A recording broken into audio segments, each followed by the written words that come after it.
دوستو، حضرت الیاس علیہ السلام حضرت حزقیل علیہ السلام کے خلیفہ اور جانشین ہیں اور حضرت ہارون علیہ السلام کی نسل سے ہیں۔ ان کا واقعہ بڑا ہی دلچسپ ہے۔ یہ واقعہ ان دنوں کا ہے کہ جب بعلبک شہر پر ارجب نامی بادشاہ کی حکومت تھی، جو ساری قوم کو بت پرستی پر مجبور کیے ہوئے تھا، اور ان لوگوں کا سب سے بڑا بت بعل تھا، جو سونے کا بنا ہوا تھا اور 20 گز لمبا تھا، اور اس کے 4 چہرے بنے ہوئے تھے، اور 400 خدام اس بت کی خدمت کرتے تھے، جن کو ساری قوم بیٹوں کی طرح مانتی تھی، اور اس بت میں سے شیطان کی آواز آتی تھی، جو لوگوں کو بت پرستی اور شرک کا حکم سنایا کرتا تھا، بلکہ شہر کا بادشاہ ارجب ان کا دشمن جان بن گیا، اور اس نے حضرت الیاس علیہ السلام کو قتل کر دینے کا ارادہ کر لیا۔ چنانچہ آپ شہر سے ہجرت فرما کر پہاڑوں کی چوٹیوں اور غاروں میں روپوش ہو گئے، اور پورے 7 برس تک خوف و ہراس کے عالم میں رہے، اور جنگلی گھاسوں اور جنگل کے پھولوں اور پھلوں پر زندگی بسر فرماتے رہے۔ بادشاہ نے آپ کی گرفتاری کے لیے بہت سے جاسوس مقرر کر دیے تھے۔ آپ نے مشکلات سے تنگ آ کر یہ دعا مانگی کہ الہی مجھے ان ظالموں سے نجات اور راحت عطا فرما۔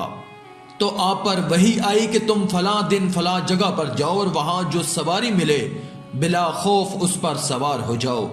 چنانچہ اس دن اس مقام پر آپ پہنچے تو ایک سرخ رنگ کا گھوڑا کھڑا تھا۔ آپ اس پر سوار ہو گئے اور گھوڑا چل پڑا۔ تو آپ کے چچا زاد بھائی حضرت علیسیٰ علیہ السلام نے آپ کو پکارا اور عرض کیا کہ اب میں کیا کروں؟ تو آپ نے اپنا کمبل ان پر ڈال دیا۔ یہ نشانی تھی کہ میں نے تم کو بنی اسرائیل کی ہدایت کے لیے اپنا خلیفہ بنا دیا۔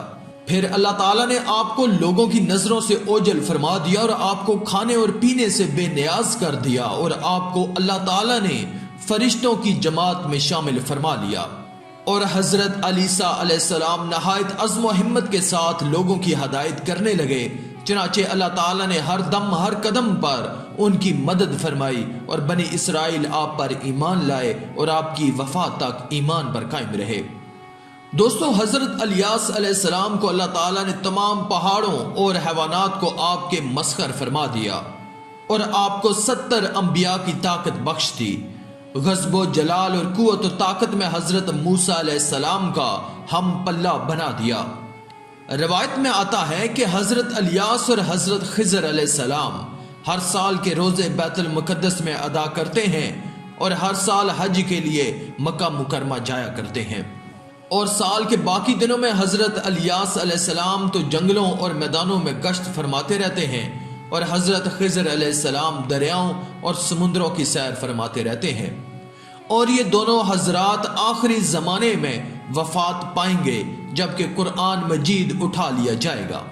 حضرت انس رضی اللہ تعالیٰ عنہ سے ایک حدیث مروی ہے کہ ہم لوگ ایک جہاد میں رسول اللہ کے ساتھ تھے، تو رستے میں ایک آواز آئی کہ یا اللہ، تو مجھ کو حضرت محمد صلی اللہ علیہ وآلہ وسلم کی امت میں بنا دے۔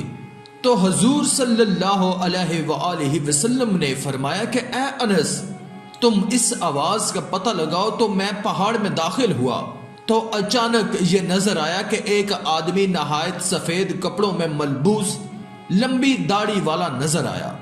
جب اس نے مجھے دیکھا تو پوچھا کہ تم رسول اللہ کے صحابی ہو؟ تو میں نے عرض کیا کہ جی ہاں۔ تو انہوں نے فرمایا کہ تم جا کر حضور سے میرا سلام عرض کرو، اور یہ کہہ دو کہ آپ کے بھائی الیاس علیہ السلام آپ سے ملاقات کا ارادہ رکھتے ہیں۔